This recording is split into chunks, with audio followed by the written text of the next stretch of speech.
Duhet krenojmë me fenë tonë, sepse feja jonë është feja e vetme e zbritur nga Zoti. Është feja e gjithë profetëve.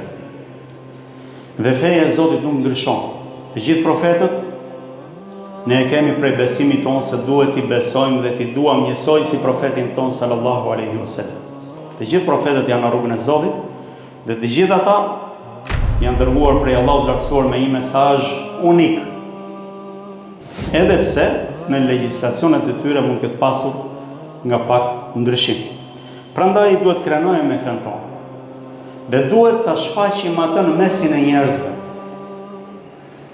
Nuk i shkon muslimanit në këtë kohë kur të gjitha grupet e interesit, të gjitha filozofit, të gjitha agendat bëhen hapur, pa u turpëruar, edhe pse shumë prej tyre thrasin në degenerim, thrasin në padrejtësi, thrasin në armiqësi, në vllavrasje, në përçarje.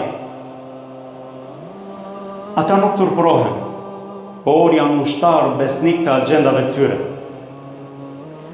Ndërsa muslimanit i gjejmë të stepur, të heshtur, shumë prej muslimanëve nuk kanë guxim që Islamin ta tregojnë në shtëpitë e tyre.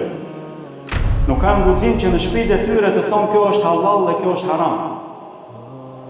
Pse kjo plogështi? Pse kjo frikë?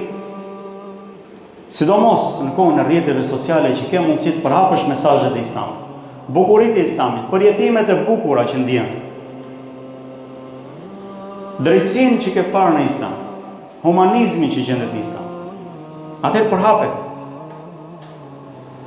përhape se ndoshta Allahu i lartësuar të bën udhëzues të njerëzve të devijuar, që janë në errësirë, që kanë nevojë për një mesazh për t'i marrë ata përdorë.